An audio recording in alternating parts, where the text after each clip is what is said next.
요즘에 파리 올림픽이 이렇게 열심히 재미있게 하고 있는데 우리나라 선수들이 기대 이상으로 이렇게 많은 성과들을 거두고 있어서 우리가 참 흐뭇하게 또 이렇게 보고 있는 것 같습니다. 올림픽의 제일 마지막에 열리는 종목이 무엇이죠? 예, 마라톤. 힌트가 다 나와 있죠. 마라톤입니다. 이 마라톤을 우리가 비유할 때 인생이 마라톤 같다라는 이야기를 할 때가 많이 있습니다. 어떤 목적지를 향해 달려나가는 삶이기 때문이죠.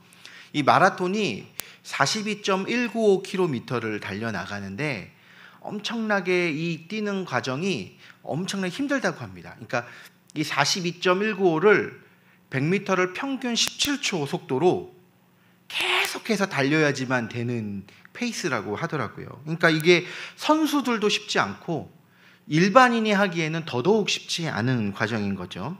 이 길을 향해서 목적지를 향해서 달려가는 길을 포기하고 싶고 지치고 힘든 여정입니다. 그런데 분명한 사실은 무엇이냐면은 포기하지 않고 끝까지 달려나가면 언젠가는 반드시 꼬린 지점을 통과하게 된다라는 것이죠. 여러분, 이 마라톤이 어찌 보면 우리의 믿음의 여정과도 매우 유사한 것 같습니다. 여러분, 믿음 생활을 하는 게 쉬운 길이 아닙니다. 믿음의 완성은 무엇입니까? 예수님을 닮아가는 어찌 보면 삶의 변화인데, 예수님을 닮아가는 삶의 변화의 과정 속에서 우리가 한 번 은혜 받았다고 해서 확 변하는 게 아니라 예전 모습으로 다시 돌아가요. 이게 한 번 은혜 받고 내가 결단하고 이제는 변했다 생각했는데 한 일주일 지나면 다시 원래 모습대로 돌아가 있어서 예전으로 다시 돌아가 있고, 그러니까 그런 반복되는 그 모습들을 계속하면서도 마라톤처럼 포기하지 않으면 어떻게 되는 거예요? 결과적으로는 주님을 닮은 모습으로 변화되어져 간다라는 것입니다. 그 이유는 무엇이냐면은 우리 안에 계신 성령님께서 우리를 그렇게 거룩하게 이끌어 가시기 때문이에요. 이거를 이제 성화라고 얘기하는데요. 우리가 거룩하다라고 얘기를 하면은 뭔가 이렇게 거창한 느낌이잖아요. 근데 사실 거룩이라는 게 매우 심플합니다. 내가 이전에 매일 7번, 그러니까 매일매일 죄를 짓다가 조금 은혜 받으면 이제 일주일에 6번 죄를 짓고, 조금 더 은혜 받으면 이제 일주일에 5번 죄를 짓고, 조금씩 변화되는 거예요. 그 과정을 평생 해 가는 것입니다. 그럼 이제 죄를 안 짓까요? 죄를 짓습니다. 근데 죄를 짓다가 은혜 받으면 좀 덜 짓다가, 또 죄를 짓는 주기가 좀 더 멀어졌다가, 어떨 땐 또 가까워졌다가, 이 부단한 싸움을 계속하는 과정이 신앙생활이라는 거죠. 그런데 중요한 것은 무엇이냐면 이 신앙생활의 과정에서 결단하는 게 중요합니다. 결단. 그럼 이 결단이라는 것이 무엇입니까? 결심할 결, 끈을 다늘거든요. 할 건 하기로 마음 먹고 안 하기로 할 것은 안 하기로 마음 먹는 게 이 결단입니다. 그러니까 이게 참 쉽지 않은 거예요. 왜냐하면 결단이 필요한 이유는 무엇이냐면 우리가 계속 반복해서 옛날 모습으로 돌아가기 때문이거든요. 근데 그런 돌아감을 볼 때 다시 변해야지라고 마음을 먹을 수 있는 것, 그것을 계속 반복해서 하는 힘이 사실은 신앙생활의 여정이라는 것입니다. 그런데 사실 우리가 생각보다 믿음의 결단들을 잘 하지를 않습니다. 그 이유가 무엇이냐면은 결단했다가 실패한 경험을 너무나 많이 해봐서 그래요. 했었는데, 한때 나도 열심히 노력했었는데 기도도 작정하고 말씀 읽기로 작정하고 큐티도 작정하고 주님 앞에 예배와 봉사도 다 작정했는데 어느새 지나 보니 그렇게 변하지 않고 내 원래 모습대로 다시금 돌아서 있는 그 나쁜 죄의 간성들을 이제 발견하게 되는 거죠. 근데 그것이 이제 반복되다 보면 어떻게 되냐면 이제는 스스로 포기하게 되는 거예요. 해봤는데 어차피 안 되더라, 잠깐뿐이더라 하면서 애초에 이제는 변할 결심 자체를 안 하게 되게 되는 거죠. 그러다가 점점 그 모습 그대로 굳어지게 돼버린다는 것입니다. 여러분, 그런데 진짜 변화를 감당하기 위해서는요, 그 결심을 하는 과정이 필요한 거죠. 이 과정에는요, 일단 은혜가 필요합니다. 하나님께서 우리의 마음속에 말씀을 통해서 은혜를 부어주셔서 우리의 마음이 열려야 돼요. 오늘따라 유독 목사님의 말씀을 듣는데 내 마음을 치시는 말씀이 들려줘야 됩니다. 성경을 읽는데 평상시는 똑같이 성경 읽는데 유독 그 말씀을 통해서 내 마음을 흔드는 그 하나님의 음성을 들어야 되고요. 기도를 하는데, 찬양을 부르는데 이전과 다른 하나님의 내 마음을 흔드심을 경험하는 은혜가 필요합니다. 1차적으로 그래서 결심을 하기 위해서는 은혜가 필요한 게 있어요. 근데 은혜를 받고 나서 이 결심이 효과적이고 실천적으로 되게 하기 위해서는 이 결심을 잘하는 과정이 필요하다라는 것입니다. 그냥 대충 해봐야지 정도가 아니라 결심하는 방법, 그 결심을 구체적으로 어떻게 실천할 것인지를 잘 생각해보는 과정이 필요하다라는 것이죠. 여러분, 오늘 본문을 보면은 이스라엘 백성들의 결심의 내용들이 나오고 있습니다. 28절 이후로 쭉 39절까지 이스라엘 백성들의 많은 결심의 내용들이 나오는데요. 지금 이스라엘 백성들은요, 오랜 시간 바벨론의 포로로 있다가 출애굽이 아니죠. 탈바벨론을 해가지고 많은 과정을 거쳐서 이스라엘 땅으로 돌아왔습니다. 많은 방해 가운데 다시금 성벽을 건축하는 일을 마치고요, 하나님의 말씀 앞에서 자신을 돌아보며 은혜를 받고 다시금 하나님 앞에서 결단하는 시간을 갖고 있는 중이었습니다. 그런 상황 속에서 이들이 어떤 결단을 하기로 했는가를 살펴보면은 구체적으로 이런 내용들이에요. 이제는 내가 이방인과 통혼하지 않겠다. 나도 그렇고 우리 자식들도 이방인들과 결혼 안 시킬 거고, 안식일을 잘 지킬 거고, 안식년도 지키고 희년도 잘 지키고, 규례를 정해서 3분의 1은 여호와의 전에 헌금하고 제사도 제대로 드리고, 토지의 첫 열매, 가축의 첫 열매, 11조, 그리고 여러 가지 것들을 하나님 앞에서 열심히 잘 하겠다라는 이런 결심들을 지금 이스라엘 백성들이 느헤미야와 함께 하고 있는 것입니다. 은혜 받은 뒤에 그 은혜가 순간의 생각에 그치지 않고 삶의 변화로 이어지기 위해서 이스라엘 백성들이 지금 믿음의 결단으로 나아가고 있다라는 거예요. 여러분, 이런 결단은 결코 쉬운 것이 아닙니다. 큰 헌신과 경제적인 책임을 지는 방식이고요, 그 번거로운 거 가볍게 지킬 수 있는 쉬운 게 아니라 노력하고 애써야지만 되는 많은 것들이 있는 거죠. 오늘 이스라엘 백성들의 이러한 결단의 모습들을 보면서 우리의 믿음의 결단이 정말 아름다운 변화로 열매 맺기 위해서 우리가 어떤 노력들을 기울이고 무엇에 신경 써야 되는지를 세 가지를 통해서 한번 살펴보기 원합니다. 첫 번째는 무엇이냐면은, 자, 우리 한번 같이 읽어볼까요? 시작. 결단에 무게감을 더하라. 네, 결단에 뭘 더하라고요?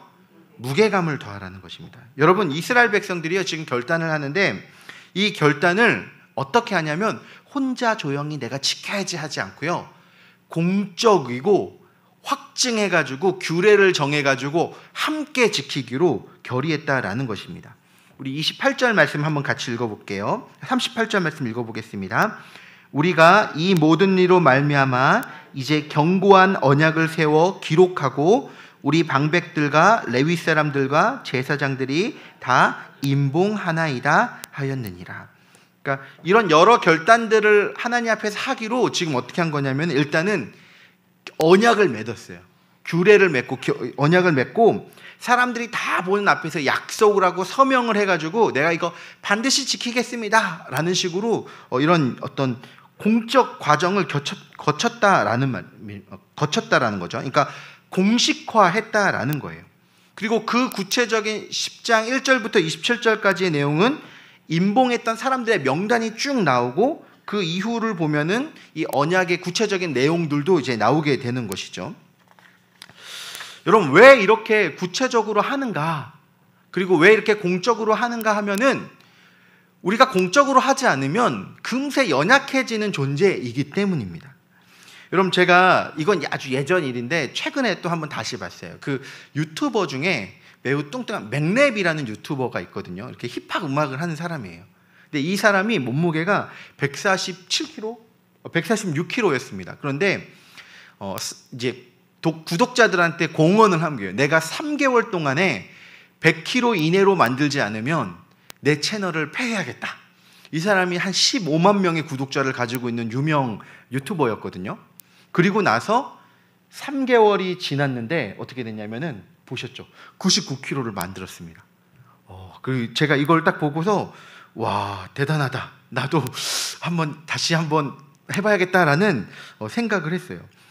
여러분, 이게 사실 쉽지 않겠죠. 이 과정을 보면은 지금 아마 또 요요도 왔고 막 어쨌든 그런데, 어쨌든 3개월의 목표한 바를 이루도록 했어요. 근데 이걸 지킬 수 있는 힘이 무엇이냐면은, 이 사람의 유일한 수입원이 유튜버였거든요. 근데 이거 폐쇄되면 어떻게 되는 거예요? 자기 이제 먹고 못 살아요. 그러니까 자기 어찌 보면은 모든 것을 실천할 수 있도록 공적으로 선언하고, 그러니까 뭐 다른 사람들의 지지와 격려를 다 받으면서 할 수밖에 없는 상황을 만들었다라는 것이죠. 저도 이걸 보면서 우리 성도님들 앞에서 내가 살을 빼기 위해서는 진짜 공적 약속을 좀 해야겠다라는 생각이 좀 들었습니다. 그래서 저도 올해 12월이 될 때까지 한 3, 4개월 남았잖아요. 15kg를 뺄 것을 지금 이 시간을 통해서 한번 공언해야겠다라고 설교 시간에 약속을 드립니다. 제가 빼지 못하면은 제가 어떤 페널티를 받을지는 한번 다시 한번 고민을 해볼게요. 그런데 3개월 뒤에 올해가 지나기 전까지 15kg를 빼는 것들을 제가 한번 반드시 실천해가지고 제가 이거 실천하기 위해서 지금 여러분 앞에 공언을 드리는 거예요.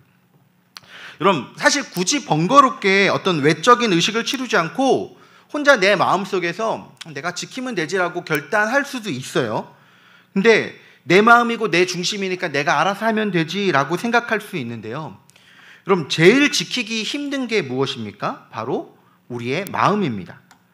그래서요, 혼자서 아무리 마음을 정하려고 해도요, 수십 번 마음이 바뀌고 결심이 바뀌게 되고 쉽게 무너지게 되는 거예요. 그래서 그것들을 잘 극복할 수 있는 힘이 무엇이냐면은 공적으로 약속하는 것입니다. 혼자 하는 것이 아니라 주위의 사람들이 함께 하면서 그 할 수밖에 없는 상황들을 만드는 게 매우 중요합니다. 그러면요, 서로가 서로를 체크해 주기도 하고요, 돕는 자들이 함께 믿음의 결단으로 나아가는 그런 일들이 되는 것이죠.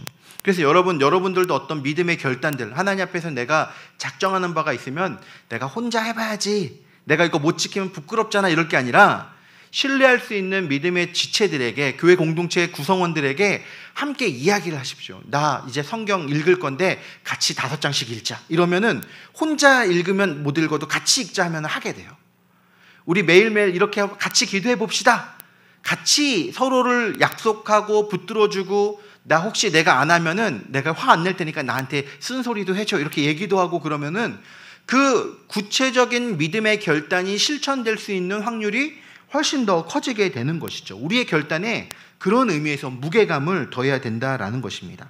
강제력과 구속력을 더해주고, 때로는 공적으로 선언하고 스스로 페널티도 만들고, 함께 그것들을 지켜갈 수 있는, 점검해 줄 수 있는 조직들도 만드는 것이 우리의 믿음의 결단이 실천될 수 있는, 열매 맺을 수 있는 좋은 방법이라는 거죠. 자, 두 번째로 믿음의 결단은 어떻게 해야 됩니까? 같이 한번 읽어보겠습니다. 시작. 결단은 구체적으로 하라. 네. 이스라엘 백성들의 결단의 내용을 보면은 사실은 지금 매우 디테일한 내용입니다. 무엇은 어떻게 하겠고, 안식일은 어떻게 지키겠고, 세전은 3분의 1을 어떻게 하겠고, 어디에 채우겠고, 제사장들은 어떻게 돕겠고, 막 이런 아까 내용들이요, 매우 구체적으로 잘 나와 있습니다. 여러분, 결단은요, 두리뭉실이 할수록 지키기가 어려워집니다. 그리고 구체적이면 구체적일수록 훨씬 더 좋습니다. 자, 예를 들어서, 자, 내가 오늘부터 은혜 받았으니까 오늘부터 매일 말씀을 읽겠다 하면은 읽을 수는 있겠죠. 그런데 금세 흐지부지 됩니다. 이걸 잘 하려면은 내가 오늘부터 하루에 말씀을 5장을 읽겠다. 조금 더 구체화됐죠. 더 잘 지키려면은 예를 시간까지 정해놓으면 돼요. 내가 오늘 새벽 시간에 말씀을 출애굽기를 1장부터 몇 장까지 읽겠다. 이런 식으로 구체적으로 실천할 것을 매우 구체적으로 정해야 놔야 된다라는 것입니다. 기도도 마찬가지죠. 그냥 내가 열심히 기도해야지가 아니라 시간을 정하고 장소를 정하고, 내가 새벽 기도를 나가서 몇 시부터 몇 시까지, 그리고 그 기도를 할 때는 어떤 기도 제목으로 이렇게 기도하겠다라는 것을 구체적으로 적으면 적을수록 그것들이 실천될 확률이 매우 커지는 것이죠. 여러분, 우리가 구체적으로 결단해야 되는 이유가 무엇이었냐면은 일단 구체적으로 해야지만 우리가 체크를 잘 할 수 있기 때문입니다. 앞서 말씀을 읽겠다라고만 결단하면은 한 절 읽어도 읽은 거죠. 10장을 읽어도 읽은 겁니다. 근데 사람이 이왕이면 편하고 대충 하려고 해서 처음에는 한 절씩 읽다가, 처음에는 한 3, 4장씩 읽다가 귀찮으면 이제 2장, 1장 읽고, 나중에는 한 절 읽고, 나중에는 안 읽게 되어버린 거예요. 그런데 분량을 명확하게 정해놓고 구체적인 수치화 시켜놓으면은 그것에 따라서 내가 그것들을 했는지 안 했는지를 명확하게 알 수가 있습니다. 아, 내가 오늘 목표에서 오늘은 10%밖에 달성을 못했구나. 오늘은 100%를 달성했구나. 80%를 달성했구나. 구체적이고 명확한 체크가 이루어져야지만 내 삶을 정돈하고 확인할 수 있게 되는 거죠. 그리고 그게 돼야지만 뭐가 가능해지냐면 피드백이 이루어지는 거예요. 왜 내가 오늘 100%를 목표로 했는데 30%밖에 못했을까? 아, 난 이런 유혹에 약했구나. 내가 내 시간 스케줄을 이렇게 못 써서 이런 거였구나. 아니면 이런저런 유혹이 있었구나. 이런 것들을 자기의 목표와 체크를 정확하게 알아야지만 피드백을 하고 그 피드백을 통해서 내가 어떻게 발전하고 돌아갈지를 다시금 확인할 수 있게 된다는 거죠. 그래야지 그것이 우리 무엇을 방지해 주냐면은 변질을 방지해 주는 거예요. 여러분, 우리가 결단을 하고 뭔가를 시작할 때 은혜 받아 시작하지만 점차적으로 이렇게 흐지부지해집니다. 저희가 감사 노트를 쓸 때 처음에 엄청나게 열심히 꼼꼼히 쓰다가 점차적으로 하루씩 빼먹다가 이틀 빼먹다가 이렇게 하다가 안 쓰게 되고 이런 것들도 생기고, 사람이요 한 번에 되는 게 아니라 서서히 변질되거든요. 근데 이 변질을 막아줄 수 있는 게 무엇이냐면은 구체적인 체크와 그 체크에 대한 피드백을 하는 거, 평가를 하는 거예요. 그래서 나를 돌아보고 점검하면 어떻게 되는 것입니까? 다시금 무너진 자리에서 바로 일어날 수 있게 되는 것이죠. 우리가 세우는 것은 매우 어려운데 무너지는 것은 한순간이지 않습니까? 그 한순간의 무너짐을 막아줄 수 있는 힘이 어디냐면은 구체화시키면 구체화시킬수록 그것들이 잘 막아질 수 있다라는 것입니다. 그래서 여러분 어떤 결단을 할 때 두루뭉실하게 결단하지 마십시오. 내가 뭐 착하게 살아야지 이러면 안 됩니다. 누구를 오늘 그럼 하루에 5명을 내가 도와주겠다.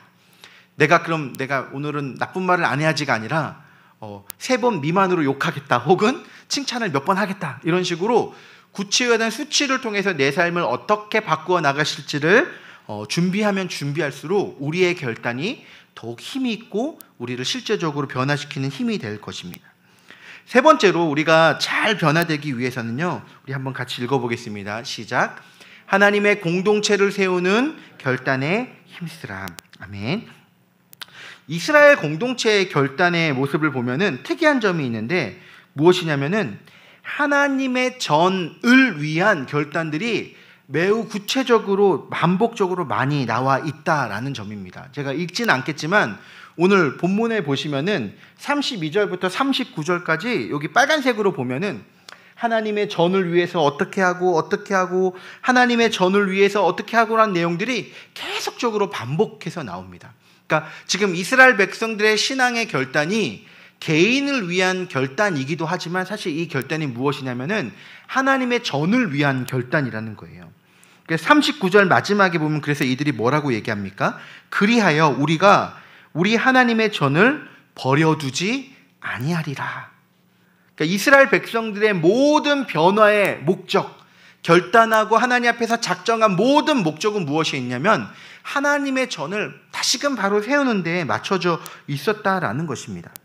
내 개인의 믿음의 결단을 넘어서서 하나님의 공동체를 세우기 위해서 내가 감당할 부분을 감당하겠다라는 마인드로 지금 이런 결단들을 하고 있다라는 것입니다. 여러분, 그런 측면에서 우리의 결단의 궁극적인 이유와 목적이 되는 하나님을 늘 기억할 수 있어야 됩니다. 내가 왜 변하려고 하는가? 하나님 앞에서 그 이유를 찾고 하나님 안에서 그 의미들을 발견해 갈 때 그것이 훨씬 더 강력하고 힘 있는 동기부여가 돼서 그 일을 실천할 수 있게 된다는 것이죠. 여러분, 그런 측면에서 우리는 교회 공동체를 위한 결단에 힘써야 합니다. 여러분, 교회가 무엇입니까? 교회는 같은 믿음을 가진 성도들의 모임, 믿음의 공동체가 바로 교회입니다. 건물이 교회가 아닌 것이죠. 공동체, 성도들의 모임이 교회입니다. 함께 믿음을 갖는 우리 성도들을 함께 세우기 위해서 내가 무엇에 힘써야 될까를 고민해야 된다라는 거예요. 여러분, 그래서요, 사도 바울은 우리를 어떤 몸으로서 비유하기도 했습니다. 예수 그리스도가 머리가 되시고 우리는 그의 지체다. 우리가, 여러분 잘 생각해 보십시오. 오른손이 건강하게 되는 것을 왼손이 나빠할 이유가 있을까요? 아닙니다. 오른손이 건강해지는 것이 결국은 한몸된 왼손도 건강해지는 일입니다. 대립관계가 아니라 오른손이나 왼손이나 한몸된 나라는 것이죠. 그래서 우리 믿음의 공동체를 세워가는 길에 있어서 주변에 있는 성도들을 돕는 일은요, 결국은 나를 돕는 일이 되는 거예요. 왜냐하면 우리가 한 몸, 한 지체이기 때문인 것이죠. 연약한 옆사람을 보면서 우리가 때로는 판단하고 정지하고 저 왜 이러는 거야? 이런 마음을 가질 때가 있지만 그렇게 할 것이 아니라 그를 세우기 위해서 내가 어떻게 도와야 될까? 그를 하나님의 믿음으로 온전히 서기 위해서 내가 어떻게 도와줘야 될까를 함께 고민하며 세워갈 때 그 공동체가 믿음의 공동체가 되고 그 공동체 안에서 우리가 함께 믿음이 성장해 갈 수 있게 된다라는 것입니다.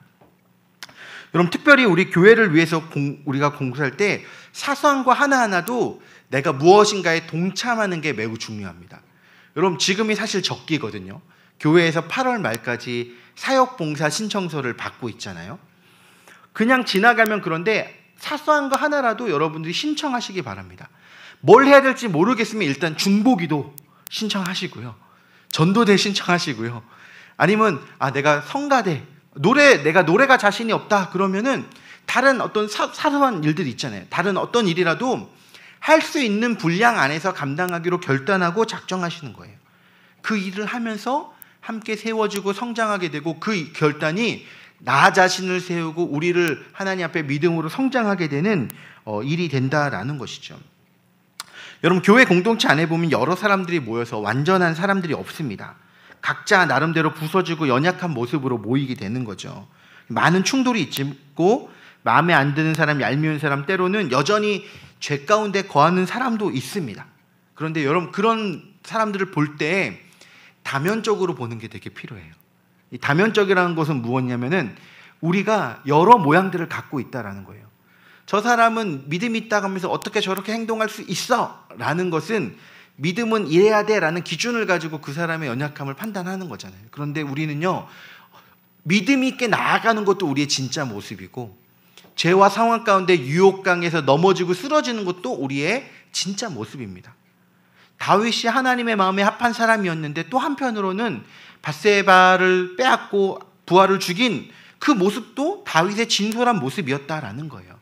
그래서 우리는 이 사람은 이런 부분은 강점이 있지만 이런 부분은 약점이 있을 수도 있구나라는 열린 마음이 필요합니다. 특별히 교역자들을 볼 때도 그런 부분들이 필요해요. 리더십들을 볼 때 저 사람은 왜 저런 거야 라고 보는 것이 아니라 이런 강점이 있지만 또 이런 약점이 있구나. 우리가 다 연약하기 때문에 서로를 위해서 격려하고 함께 결단하고 세워주는 게 필요하겠구나. 이런 마음으로 우리가 함께 나아갈 때 그 교회 공동체가 하나님의 믿음 안에서 아름답게 세워지고 그 공동체 안에서 우리가 정말로 그 믿음의 결단들을 잘 이루어갈 수 있게 된다라는 것이죠. 말씀을 마무리하겠습니다. 믿음 생활은 결국은 우리 신앙 생활이죠. 매일매일 결단하는 삶입니다. 그런데 우리의 연약함과 반복된 실패 가운데 어느새 우리가 결단을 주저하고 포기하려 할 때가 많아요. 편하게 신앙생활을 하려고 하지 마시고 불편하고 계속 싸워가시길 바랍니다. 나의 결단을 믿음의 지인들에게 함께 선언하고 서로가 서로의 결단을 지킬 수 있도록 도와주시기 바랍니다. 추상적이고 모호한 결단이 아니라 구체적이고 세밀한 결단으로 그것을 체크하고 점검하는 일에 힘쓰도록 하십시오. 무엇보다도 우리의 결단이 나 자신을 위한 것이 아니라 하나님의 나라와 교회 공동체를 위한 헌신으로 연결될 수 있도록 힘써야 되는 것이죠. 여러분, 제가 이 작심삼일이란 말 아시죠? 우리가 결단을 해도 3일 뒤면은 무너진다 이런 내용인데 결단이 길지 않는다는 건데 여러분, 작심삼일도 120번 하면은 1년 내내 실천하게 되는 것입니다. 우리는 어차피 결단해도 또 무너집니다. 그건 명확해요. 연약합니다. 그런데 중요한 건 무엇입니까? 넘어졌을 때 다시 결단할 수 있는 힘, 하나님의 은혜를 의지하며 다시금 나아갈 수 있는 힘, 그거 붙들고 나아가는 거예요. 제가 그런 측면에서 우리는 어찌 보면은 그 얼굴에 철판 까는 것도 믿음이다라는 얘기를 드리고 싶어요. 우리가 내가 하나님 앞에 잘 믿어야 되는데 또 죄를 저버렸네. 차마 부끄러워서 더 이상 하나님 앞에 나아가지 못하겠어 라고 하는 게 사실 교만한 겁니다. 오늘 넘어졌어도 하나님 나의 죄를 용서해 주시고 오늘부터 다시 시작하겠습니다. 뉴 스타트. 다시 결단하겠습니다. 하고 나가면 되는 거예요. 그리고 또 넘어지면 하나님 잘하려고 했는데 또 넘어졌네요. 회개합니다. 오늘부터 다시 시작하겠습니다. 뉴 스타트. 이거 반복하는 사람이 승리하는 사람입니다. 결과적으로는. 여러분, 우리의 삶을 돌아보면 우리가 매일매일 넘어지지만 다시금 결단하고 그 결단을 실천해 가면서 결과적으로는 우리를 변화시키실 하나님을 신뢰하며 함께 믿음으로 결단으로 나아가는 저와 여러분들 되시기를 주님의 이름으로 축원합니다. 시간 우리 함께 찬양했으면 좋겠는데